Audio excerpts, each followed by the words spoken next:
Assalamualaikum warahmatullahi wabarakatuh.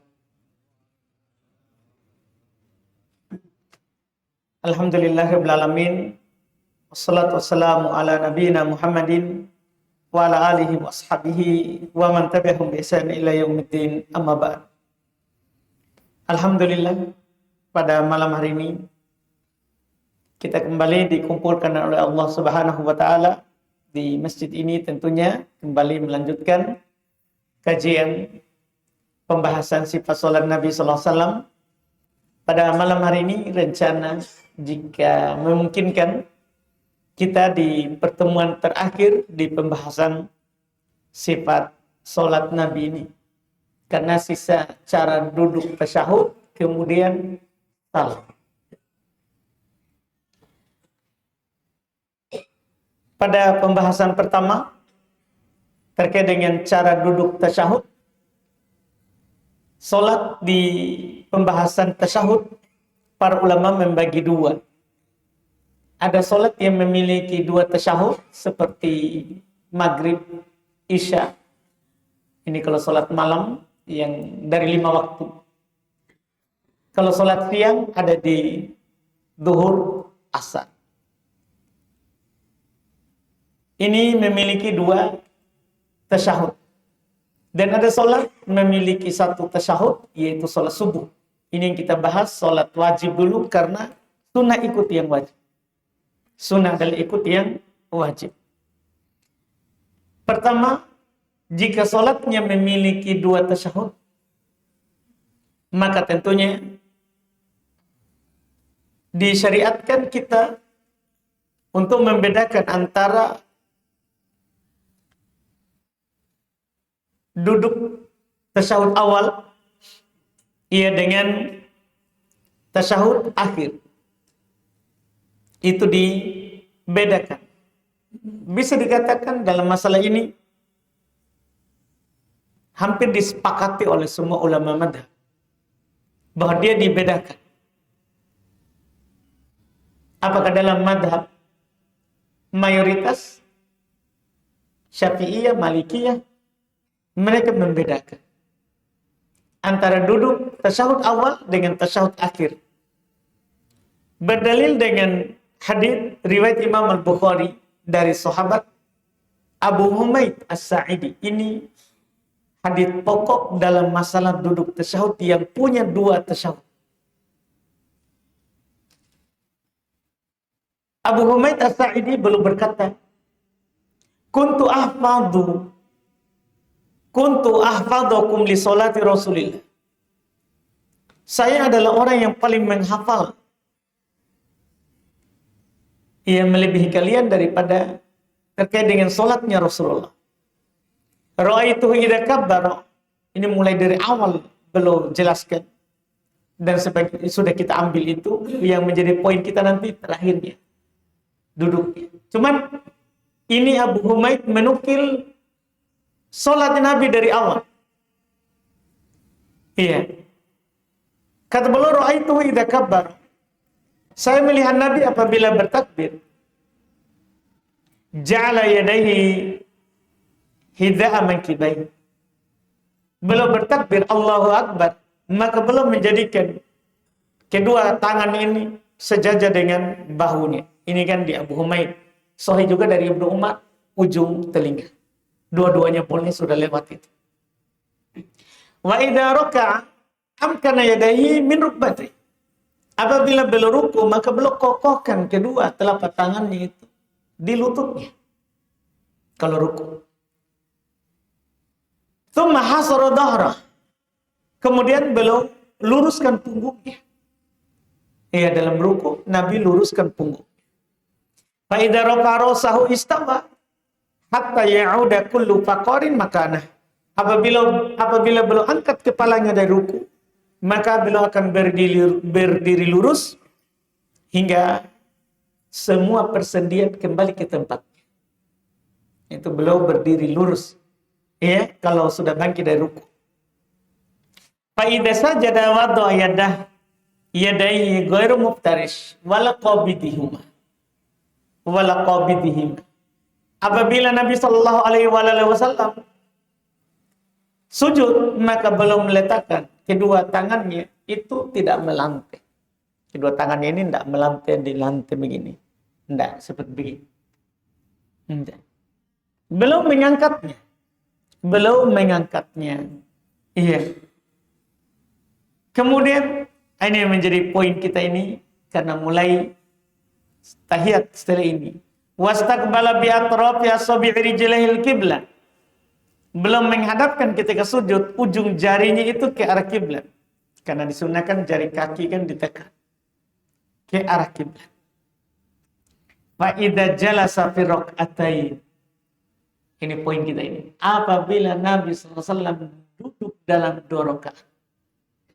Awal, jalasa ala rijlihil yusra wa nasaba al-yumna. Maka beliau duduk di atas telapak kaki kiri dan menancapkan yang kanan. Ini sangat jelas. Ini yang disebut iftirash. Inilah cerita iftirash. Iya. Beliau duduk di atas telapak kaki kiri, di atas telapak kaki kiri, dan beliau tancapkan yang kanannya. Ditancapkan. Sebagian orang, dia tidurkan dua-dua. Enggak, dibedakan kanan dan kiri. Kirinya ditidurkan. Kita duduk di atasnya. Kanannya ditancapkan. Tasyahud. Wa idza jalasa fi rakaatil akhirah. Apabila beliau duduk di rakaat terakhir. Berarti ini gambaran untuk salat memiliki 2 tasyahud. Qaddama rijlahul yusra wa nasabal ukhra wa qa'ada ala maq'adati. Kalau beliau duduk di rakaat yang terakhir, maka beliau majukan yang kiri itu di bawah betisnya. Yang kanan, di bawah betis kanan. Dan beliau berdirikan yang kanan. Jadi tetap berdiri. Cuman bedanya apa? Kakinya tidak diduduki di atas telapak. Tapi kita majukan. Lebihkan. Dan ada 2 ini. Kita mana yang mudah saja.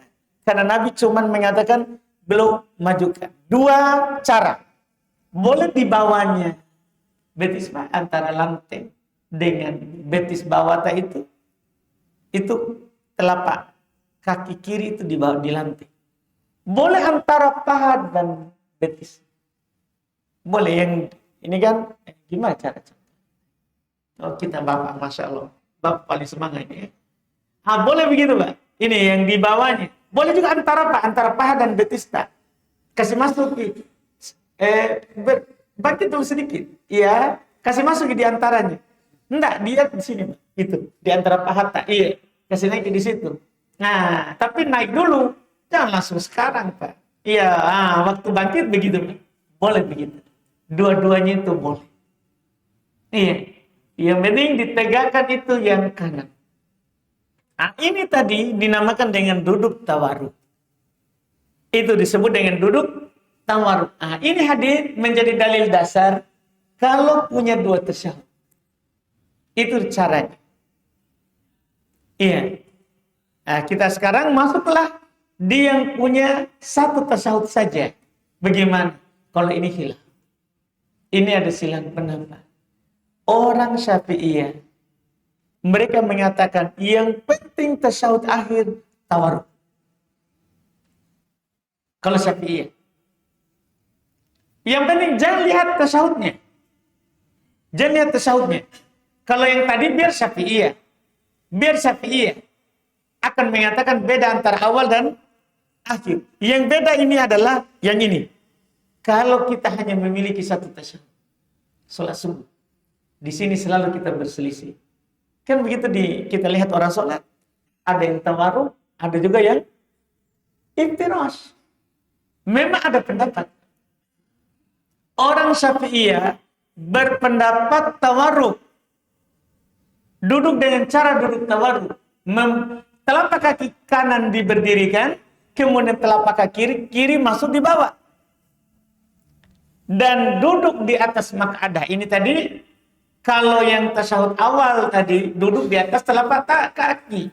Kalau di saat tasyahud akhir, duduknya di pantat sebelah sini. Duduknya di sebelah. Pantat sebelah. Kena lantai. Nah, orang Syafi'iyah mengatakan begitu.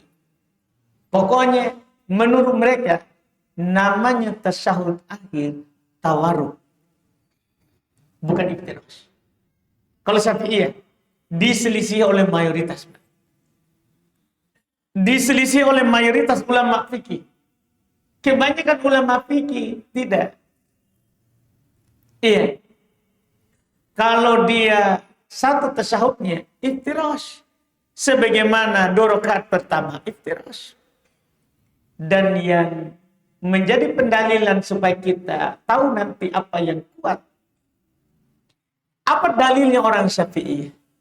Dalilnya orang Syafi'iyah adalah Imam Syafi'i secara khusus beliau berdalil dengan hadits Abu Humaid tadi yang saya baca tadi. Kenapa bisa?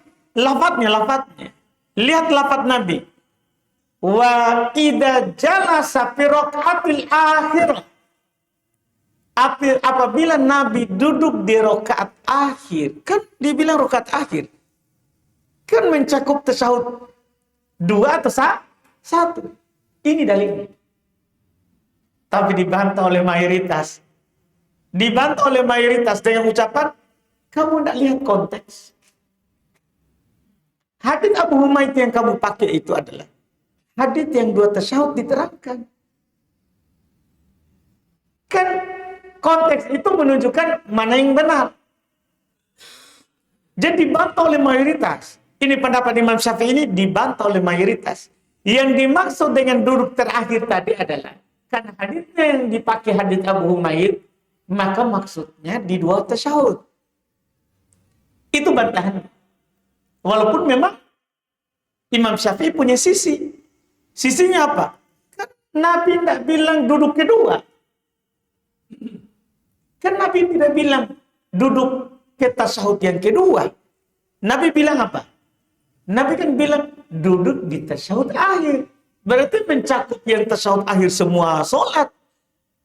Jadi memang ada sisi. Ada sisi kekuatan. Tapi kalau kita melihat pendapat mayoritas, karena dalilnya Imam Syafi'i adalah hadits Abu Humaid, maka itu bisa dibantah. Bisa dibantah. Bantahannya adalah ini gambaran untuk sholat, penukilan untuk sholat yang memiliki 2 tasyahud. Iya. Ditambah lagi memang iya. Kalau kita melihat iya, dalil lagi yang lain, bahkan di dalil sendiri ini, hadits ini sendiri, kita sebenarnya bisa mereka bantah. Kan Nabi kan bilang fa idza jalasa fi rak'atain. Di hadits tersendiri tadi, apabila duduk dalam 2 rakaat, maka Nabi duduk di atas telapak kaki kiri, menegakkan telapak kaki kanan. Di hadits yang sama bisa kita bantah. Bisa kita, karena memang disebut di 2 rakaat. Berarti kan mencakup juga 2 rakaat yang mana? Kan begitu. 2 rakaat yang 2 tasyahud atau 2 rakaat yang 1 tasyahud. Dan di sana ada hadits yang mendukung pendapat mayoritas. Kenapa mereka tidak ikut dengan pendapatnya Al-Imam Asy-Syafi'i rahimahullahu ta'ala di dalam pendapat cara duduk ini kalau memiliki 1 tasyahud. Pertama dalil hadits Abu Humaid, kemudian dalil kedua yang mereka juga pakai berdalil adalah hadits juga yang dinukil dari Nabi sallallahu alaihi wasallam dari seperti sahabat Abdullah ibn Umar. Demikian pula datang penukilan dari sahabat yang lain, misalnya dalam riwayat Imam Malik rahimahullahu taala dan selainnya, itu lebih mendukung, lebih berat dalam menjelaskan bahwa Nabi sallallahu alaihi wasallam dalam setiap 2 rakaat iftirash. bukan tawaruk. Itu mendukung hadis Abu Humaid tadi di riwayat Bukhari.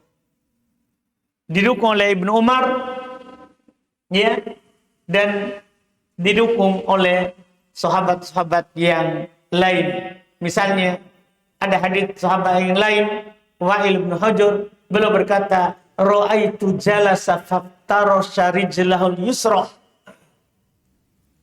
Ini kan sahih. Riwayat Imam Abu Daud, Imam Nasai, Imam Ahmad. Beliau berkata, saya melihat Nabi SAW duduk, maka beliau duduk dengan duduk iftirash. Ini kan makanya mayoritas lebih, iya, condong kepada pendapat yang iftirash, tidak tawaruk. Karena hadits, sekali lagi hadits Abu Humaid punya ihtimal, punya kemungkinan yang bisa kita jawabkan. Adapun hadits Abdullah bin Umar, hadits Wa'il bin Hujr, mereka jelas mengatakan, saya melihat Nabi duduk dengan cara duduk iftirash. Duduk dengan cara duduk iftirash. Makanya pendapat yang kuat adalah pendapat yang mengatakan iftirash, tidak tawarruk. Walaupun kalau ada orang yang bertawarruk, sah salat. Sah salatnya. Ini hanya di pembahasan yang sunnahnya apa. Bagi Syafi'iyah sunnah tawarruk. Tapi bagi mayoritas sunnah iftirash. Dan salatnya sah, tidak perlu kita nanti berkelahi, karena walaupun dia duduk bersila, sah. Kalau dia tasyahud, dia duduk bersila, sah salat. Cuman tidak sesuai sunnah. Tidak sesuai yang disunnah. Dan ini berlaku umum untuk laki-laki dan perempuan. Tidak ada perbedaan. Sebagaimana laki-laki iftirash, perempuan juga iftirash. Laki-laki juga tawarruk pada salat yang 2 kali tasyahud, perempuan juga tawarruk. Tidak ada perbedaan antara laki-laki dan perempuan di dalam masalah ini. Ini masalah duduknya. Adapun posisi tangan, ini pembahasan terakhir, kedua tangan. Kedua tangan sah dari Nabi Sallallahu Alaihi Wasallam. Ya, untuk posisi telapak tangan itu boleh di atas paha. Semua sah dari Nabi, dan boleh pas yang di lutut. Boleh kita telapak tangan itu di lutut. Semuanya telah dilakukan dan dilihat dari Nabi sallallahu alaihi wasallam. Tinggal pembahasan berikutnya adalah jari tangan. Maka Nabi sallallahu alaihi wasallam tentunya membedakan antara kiri dan kanan. Jari kiri ketika kita meletakkan di atas paha, maka sunnah diluruskan ke kiblat. Mengarah ke kiblat. Kalau di paha, kalau di lutut, maka sunnah kita menggenggam lutut. Kalau kita di lutut, sunnah lutut digenggam. Yang kanan, maka masalah jari ada beberapa yang sahih dari Nabi, semuanya sahih. Dari Nabi SAW, belum ada beberapa keadaan yang sunnah untuk jari kanan. Pertama, belum berisyarat dengan jari telunjuk. Belum berisyarat dengan jari telunjuk. Dengan keadaan jari yang lain, ada 2 bentuk. Dalam hadis Ibnu Umar, Nabi berisyarat dengan jari telunjuk seperti orang berisyarat dengan angka 53. Dengan angka 53. Itu di hadits Ibnu Umar. Di riwayat Muslim dijelaskan itu angka 53. Angka 53. Walaupun kalau kita pernah di Arab dan bertanya kepada orang Arab, kalau mereka mau sebutkan angka 53 gimana jarinya? Kalau bukan angka kita, kalau kita kan 1 begini. 10 gimana? Kalau 53 gimana kita? Kita kalau 53. Isyarat tak? Orang Arab itu Pak, sembarang tongki. Saya ditanya orang Indo. Iya, kita pernah belajar. Saya tidak percaya kita berarti. Iya, orang Indo ini 53 berarti gimana? Kalau dia bilang 53. Gini, 5 baru 3. Gini tak? 5, 3. Itu orang Indo, Pak. Orang Indo. Kita orang Arab tadi itu. Kita Arab apa ya? Iya. Kalau orang Arab, 5, 3 adalah diterangkan dalam, kita pakai hadis dulu. Baru kita pakai isyarat orang Arab. Di hadis Ibnu Umar dalam riwayat Muslim, isyarat angka 5, 3, kata Ibnu Umar, yaitu dengan menggenggamkan seluruh jari. Seluruh jari digenggam gini, baru berisyarat dengan jari telunjuk. Gini. Genggam seluruh jari, baru berisyarat dengan jari telunjuk. Ini angka 5, 3. Karena 5 orang Arab bulat. Jadi ini 5. Orang Arab 5. Iya, jadi 5-nya dia bulat. Kemudian 3-nya begini. Ini 3-nya. 3-nya orang Arab ada kakinya. Berada gerigi terbalik begini. Kita paham sih? Sebarang kita tadi itu. Iya. Jadi orang Arab kan tulisan 3 begini, Pak. Gitu. Iya, bukan 3 begini. Iya, beda. Nah, jadi ini kan jadi 3 ini, Pak. 3. Jadi 5, 3. Jadi yang sampai apa kalau kita ini? Kalau kasih begini kita apa? Baca gue. Lah. Iya, kita orang lorong ini. Iya. Dikasih jago deh. Iya, itu isyarat. Ini boleh begitu. Ini sahih. Boleh kita genggam seluruhnya ini. Boleh kita genggam seluruhnya, baru berisyarat dengan jari telunjuk. Kedua, sah dari Nabi juga sallallahu alaihi wasallam belum menggenggamkan 2 jari terakhir. Dengan ibu jarinya ini, dengan jari terakhir dulu digenggamkan. Kemudian belum melingkarkan jari tengah dengan ibu jari. Halaqatan. Nabi membuat lingkaran. Dia, jadi ibu jari dengan jari tengahnya belum lingkarkan. Dan berisyarat dengan dari jari telunjuk. 2 ini cara yang paling sahih. Cara yang paling sahih. 2 tadi. Dengan menggenggam seluruhnya, berisyarat dengan jari telunjuk. Atau menggenggam 2 saja. 2 saja. Baru melingkarkan jari telunjuk dengan ibu jari, jari tengah dengan ibu jari. Kemudian berisyarat dengan jari telunjuk. Ini 2 cara paling sahih. Kalau kita mengulurkannya kemudian berisyarat dengan telunjuk, tidak apa-apa. Boleh, tapi kita tidak sesuai sunnah. Sunnahnya ada yang digenggam. Iya, sah solatnya orang. Yang penting dia berisyarat dengan jari telunjuk. Iya. Kemudian masalah berikutnya, kapan dia menunjuk? Ini yang penting ini. Ya, kapan dia menunjuk? Maka tentunya untuk menjawab pertanyaan kapan dia menunjuk, maka kita bisa melihat beberapa hadis dari Nabi sallallahu alaihi wasallam. Hadis pertama, hadis riwayat Imam Muslim dari Abdullah bin Umar. Kata beliau, anna Rasulullah sallallahu alaihi wasallam kana idza qa'ada fit tasyahhud. Adalah Rasulullah sallallahu alaihi wasallam apabila beliau duduk dalam tasyahhud. Wada'a yadahul yusra ala rukbatihil yusra. Beliau letakkan tangan kirinya di atas lutut kirinya. Wa wada'a yadahul yumna ala rukbatihil yumna. Dan beliau letakkan tangan kanannya di atas lutut kanannya.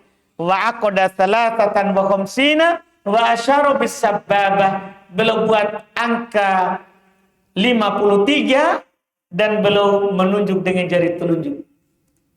Semua ini kita lihat dari awal lafadznya. Idza qa'ada fit tasyahhud. Apabila duduk tasyahhud. Apabila duduk tasyahhud. Beliau berisyarat. Jadi kapan kita duduk tasyahhud? Isyarat. Kalau sudah berhenti, turunkan. Sebagian kita salam masih tunjuk. Tidak, sudah lewat waktunya. Iya, ini kalau duduk tasyahud. Itu lafadznya. Ini juga yang dikatakan oleh Abdullah bin Zubair dalam riwayat Muslim juga sama dengan lafaz bukan tasyahud. Dengan lafaz kana Rasulullah sallallahu alaihi wasallam idza qa'ada yad'u. Adalah Rasulullah sallallahu alaihi wasallam apabila duduk berdoa. Doa maksudnya baca tasyahud. Apabila duduk berdoa, maksudnya membaca bacaan tasyahud, maka belum lakukan tadi. Dengan dua lafaz ini bahwa jari telunjuk itu diangkat di tasyahud. Dari awal, kapan kita bilang at-tahiyat, hadis itu kita angkat. Di sana ada yang berpendapat diangkat saat bersyahadat. Bahkan ada yang mengatakan diangkat saat kalimat tauhid, illallah. Dikatakan oleh Ibnu Sabbah, ulama Syafi'iyah, tidak ada dalil. Tidak ada dalil orang mengangkat illallah. Karena hadits yang sahih adalah kalau duduk tasyahud. Terus dari mana mereka dapat itu kalau tasyahud? Mereka pahami hadits Ibnu Umar tadi. Idza qa'ada fit tasyahud. Jika duduk dalam tasyahud. Dalam tasyahud menurut mereka adalah dalam syahadat. Kalau begitu pemahamannya, berarti jangan letakkan di atas lutut semuanya. Tunggu tasyahud. Karena kan ini semua satu teks. Nabi kalau duduk tasyahud, boleh letakkan yang kiri di atas lutut kiri, yang kanan di atas lutut kanan, dan berisyarat dengan jari telunjuk. Kan begitu. Berarti jangan diletakkan semua kalau tunggu syahadat. Makanya ulama Syafi'iyah seperti Ibnu Sabbah mengatakan, tidak ada punya dalil. Kami tidak ada dalil. Cuman, kenapa dilakukan? Itu tadi pemahaman pertama. Pemahaman kedua adalah, kalau kalimatnya adalah kalimat tauhid. Illallah. Katanya ini kalimat illallah kecuali satu. Satu. Kan begitu? Illallah. Kecuali Allah saja. Sementara lafaz yang benarnya adalah dalam hadis Abdullah bin Zubair, yad'u. Kita itu kalau berdoa kan sunnah angkat tangan. Kalau tidak angkat tangan, maka angkat jari. Seperti Nabi. Di tasyahud kan kita tak angkat tangan, angkat jari. Seperti Nabi kalau berkhutbah. Beliau kalau khutbah Jumat, tidak angkat tangan. Berdoa begini, enggak. Belum angkat satu jari. Belum angkat satu jari. Ini bagian dari angkat tangan. Karena kan dalam hadis adalah mengangkat tangan. Mengangkat tangan. Ini sudah masuk mengangkat tangan. Nah inilah angkat tangan saat tasyahud. Iya, dan tentunya pendapat ini yang benar. Hadis terang sekali, riwayat Muslim. Iya, ada dari sahabat Abdullah bin Umar, ada dari sahabat Abdullah bin Zubair, dan sahabat-sahabat yang lain. Juga semua menukil terkait dengan apa yang kita sebutkan tadi, dan tidak digerakkan. Ada hadis riwayat dari Nabi SAW belum menggerakkannya, tapi riwayat itu tidak sahih. Yang dalam Sahih Muslim belum tidak ada kata menggerakkan. Di dalam Sahih Muslim ada, di luar Sahih Muslim dengan tambahan menggerakkan, tapi itu tidak sahih. Ya, di dalamnya ada rawi yang tidak kuat, yaitu seorang rawi yang bernama Zaidah ibn Qudamah. Dia menyelisihi rawi yang banyak tanpa menukil menggerakkan. Tanpa ada penukilan menggerakkan. Setelah itu kita berisyarat tentunya dengan lafaz hadis tadi, berdoa. Dan masalah pandangan, disunahkan kita memandang jari. Disunahkan. Saat kita bertasyahud, kita memandang jari. Karena Nabi SAW dinukil oleh Ibnu Zubair, Abdullah bin Zubair, beliau berkata, kana idza qa'ada fit tasyahud, adalah Nabi SAW apabila duduk dalam tasyahud, wa do'a kaffahul yusra ala fakidihil yusra, Nabi SAW meletakkan telapak kiri di atas paha kiri, ini tadi hadis yang kita bilang di paha boleh, di lutut boleh. Wa asyara bis sababati la yujawizu basarahu isyaratah. Beliau berisyarat dengan jari telunjuknya yang kanan dan pandangannya itu tidak melewati jarinya. Pandangannya tidak melewati jari. Ini terkait dengan pandangan mata. Setelah itu salat. Salat. Kata Nabi Shallallahu Alaihi Wasallam, wa tahliluha at-taslim. Penghalalannya adalah salam. Salam di sini karena Nabi bilang taslim, maka salam yang rukun, salam yang pertama. Karena Nabi cuma bilang penghalalannya adalah salam. Salam satu kali salam. Itu yang rukunnya. Adapun salam yang kedua sunnah. Salam yang kedua sunnah. Dan cara mengucapkan salamnya adalah pertama, semua salam yang kita maklumi itulah caranya. Semuanya sah dari Nabi dan para sahabat. Boleh kita katakan assalamualaikum. Boleh assalamualaikum warahmatullah. Boleh assalamualaikum warahmatullahi wabarakatuh. Semuanya sah. Itu di salam pertama. Itu di salam pertama. Boleh kalau kita mengatakan assalamualaikum, sudah putus. Sudah sah salat. Assalamualaikum warahmatullah juga cukup. Assalamualaikum warahmatullahi wabarakatuh juga cukup. Semuanya telah sah dari Nabi SAW. Dan kalau ada yang membedakan salam pertama dan kedua, tidak masalah. Semuanya masuk dalam ucapan Nabi. Tahlilnya adalah taslim.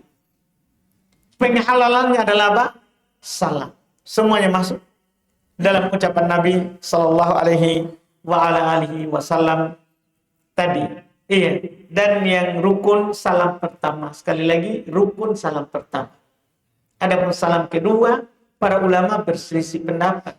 Ada yang mengatakan wajib, tapi nggak sampai rukun. Ada yang mengatakan wajib dan ada yang mengatakan sunnah. Mayoritas kebanyakan ulama madhab berpendapat salam yang kedua sunnah, tidak wajib. Tapi kalau mau keluar dari silang pendapat, kan disyariatkan, cuman beda hukum. Kalau mau keluar dari silang pendapat, salam pertama dengan salam yang kedua. Nah, dengan ini alhamdulillah kita tamat ya dalam pembahasan sifat salat Nabi SAW. Ya, masalah di salam itu salamnya. Kemudian jangan lupa kita tengok ke kanan kalau salam ke kanan, tengok ke kiri kalau salam ke kiri. Tapi ini sunnah. Kalau kita tidak tengok, tidak ada masalah. Karena Nabi tidak memerintahkan menengok, cuma Nabi contoh sampai kelihatan pipi beliau dari belakang. Itu tengok begini. Tapi itu hukumnya sunnah. Kalau kita lakukan berarti kita dapat sunnah pahala. Kalau kita tidak lakukan, sholat tetap. Walaupun kita hanya ke depan, assalamualaikum warahmatullah, assalamualaikum warahmatullah, tidak menengok, sudah sah. Cuman kita tidak dapat. Sunnahnya kita menengok ke kanan saat kanan, kiri saat kiri. Dan tidak perlu angkat begini. Dulu pernah. Telah sahih dari Nabi SAW di riwayat Bukhari. Dulu sahabat gitu. Kalau salam ke kanan, angkat kanan. Salam ke kiri, angkat kiri. Kata Nabi SAW, saya melihat seperti ekor-ekor kuda.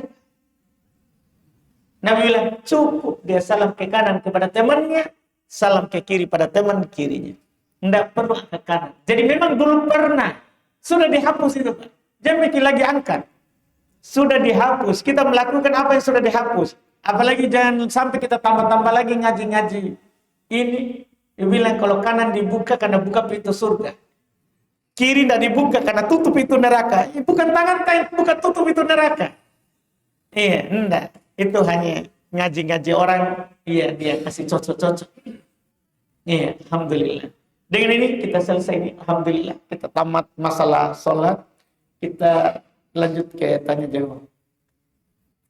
Baik, masyaallah Ustaz. Alhamdulillah demikian tadi telah kita bersama mengikuti pembahasan tentang cara duduk dan salam. Alhamdulillah kita masih memiliki waktu 10 menit lagi. Dan kepada seluruh jamaah kami kesempatan Pak Ali. Terima kasih Ustaz. Saya tanya ke Ustaz mengenai masalah kunut. Bagaimana kalau kita bermakmum kepada imam yang kunut? Karena ulama yang mengatakan itu harus diikuti. Kalau tidak ikuti berarti kita tidak ikut jamaah. Kedua, Masya Allah Pak. Tunggu dulu Pak. Ulang dulu itu ucapan. Jadi katanya harus diikuti. Karena kalau tidak diikuti, itu tidak ikut jamaah. Maksudnya kita keluar dari. berarti jangan hanya kunut Pak. Angkat tangannya juga. Ya itu. Jadi kalau yang saya praktek Ustaz, kalau saya tidak ikut. Enggak. Maksud saya Pak. Kalau begitu berarti enggak boleh kita menyelisih imam dari takbir sampai salam. Kalau begitu pendapat. Iya kan betul? Berarti kalau imam angkat tangan segini, angkat toki. Kalau imam tidak angkat tangan, kan begitu itu keharusan itu pendapatan. Enggak. Ini kita butuh paham saja sedikit. Mungkin Ustadz yang kita bilang ulama apa? Yang biasa di YouTube kalau biasa saya lihat. Yang baik. Enggak, Nabi sudah sebutkan Pak yang wajib kita ikuti. Nabi sudah gariskan Pak. Jadi hadisnya kan begini Pak. Inna maju ilal imam utama. Ini sebenarnya yang dia pakai Pak. Ini yang dia pakai. Inna maju ilal imam utama. Hadis Bukhari Muslim. Imam itu dijadikan supaya diikuti. Artinya kalau kita tidak ikuti, kita keluar dari jamaah. Ini dalilnya Pak. Cuma saya sebenarnya cuma mau bilang begini sama yang bilang. Coba kita lanjut hadis. Ini kan hadis panjang. Yang dipotong-potong tipu-tipu. Iya kan? Jangan sampai kita berpandangan dulu. Jangan sampai kita punya pendapat. Harus kunut. Kemudian kita cari-cari hadis. Supaya orang harus kunut. Jangan sampai itu. Kadang-kadang itu orang, Pak, Anda nggak jujur. Dia yang PT ada dulu pendapat yang dia kuatkan, baru cari-cari medali. Dia potong yang cocok. Enggak, saya bilang, coba lanjutkan hadisnya. Kan masih ada lanjutannya. Idza kabbara fakabbir. Jika dia takbir, takbir. Lihat Pak, takbirnya Pak, bukan angkat tangan. Angkat tangan kan sunnah. Imam angkat tangan, kita tidak angkat tangan, tidak ada masalah. Kita tidak dianggap keluar dari jamaah. Wa idza raka'a farka'. Lihat Pak, kalau dia ruku-ruku. Wa idza raka'a rasahu min ruku' farka'. Kalau dia angkat kepalanya dari ruku, angkat. Wa idza sajada fasjudu. Kalau dia sujud maka sujud. Wa idza raka'a rasahu min sujud farka'. Kalau dia angkat kepalanya dari sujud, angkat. Wa idza sajada fasjudu. Kalau sujud lagi. Kan ada lanjutannya. Iya kan? Jadi kita itu dianggap keluar dari jamaah. Imam ruku kita pergi sujud. Orang akan bilang orang akan bilang begitu Pak. Itu Pak yang dimaksud. Jadi baca hadisnya lanjut. Supaya kita paham apa yang harus kita ikuti dari imam. Iya kan? Bahkan Nabi tidak bilang iftitah. Kan yang kita ikuti dari imam itu yang dohir sekaligus yang wajib, yang rukun, bukan yang sunnah Pak. Karena dalam perkara sunnah adalah boleh kita selisih imam. Nah kunut bagi orang yang berpendapat kunut sunnah Pak, bukan wajib. Kenapa kita bilang orang keluar dari jamaah? Bergerak kan masalah ini masalah besar kalau begitu jadinya Pak. Iya kan Pak? Masalah kedua masalah kunut Ustaz. Karena beberapa masjid yang biasa kita bulan Ramadan, kalau sudah 16 Ramadan itu kunut. Witir Pak. Kunut witir Pak. Kunut witir. Kalau itu boleh Pak. Yeah. Boleh. Cuman salahnya adalah dia haruskan di 15. Kan witir itu biar enggak Ramadan boleh kita kunut witir Pak. Itu saja masalahnya ini. Dia khususkan itu kunut setelah 15 ke atas. Padahal biar malam pertama witir. Karena kunut witir disyariatkan. Tadi itu kunut subuh yang kita bicarakan. Kalau kunut witir, biar sebentar malam kita sholat. Disunahkan kita kunut witir. kalau salat sunat apa namanya salat antara azan dan iqamah salat bisa yang saya apa namanya lihat Ustaz sudah 2 kali kita tidak melaksanakan salat sunat sebelum bisa itu kedudukannya salat sunat itu bagaimana Ustaz? Baik, Pak. Sholat sunnah sebelum Isya setelah adzan tidak ada. Itu dulu, Pak. Supaya kita tidak salahkan kalau ada orang tidak sholat. Jadi memang dalam hadits Ibnu Umar itu cuma disebutkan 2 rakaat sebelum zuhur, 2 rakaat setelah zuhur, 2 rakaat setelah maghrib, 2 rakaat setelah Isya, 2 rakaat sebelum subuh. Itu Pak, di hadits. Demikian pula di hadits hadits yang lain. Ada di hadits Aisyah, ia menambahkan 2 rakaat setelah zuhur juga, jadi 4.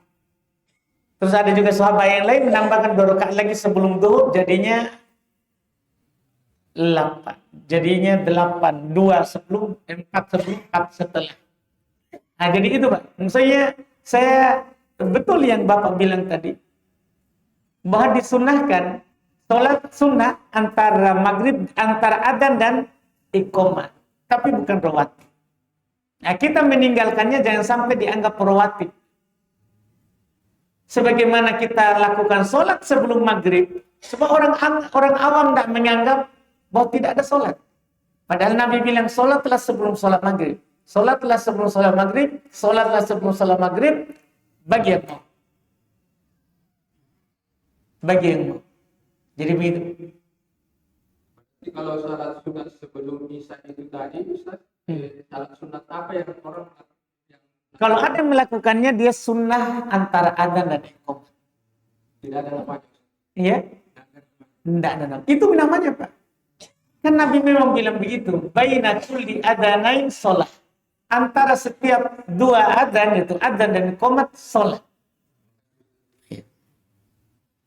Masih ada 2 menit lagi. Memanfaatkan.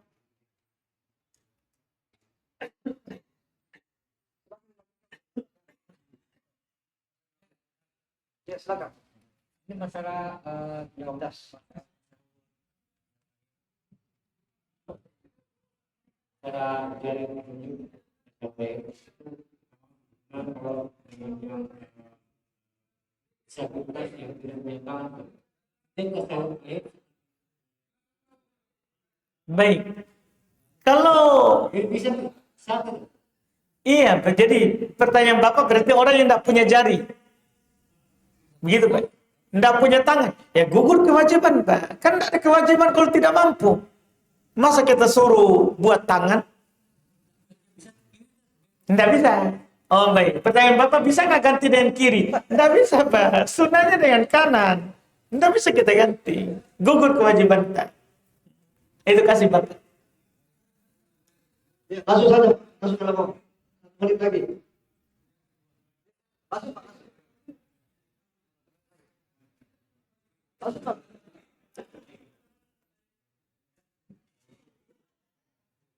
Assalamualaikum Ustaz. Waalaikumsalam. Saya sedikit melenceng dari tema, yaitu mengenai salat Jumat. Ketika khotib di mimbar, kegiatan apapun tidak bolehkan, walaupun salat sunat, dan melarang anak ikut dengan bahasa isyarat atau darat. Nah, bagaimana percelekan lewat Iya. kota apa lewat depan kita? Baik. Masya Allah Pak. Ada lagi yang mau kita singgung ini Pak. Iya. Makanya saya takut Bapak kalau bertanya. Jadi memang tidak boleh Pak. Jadi celengan itu kalau Jumat jangan didatangkan, dijalankan kalau khotib sudah ceramah.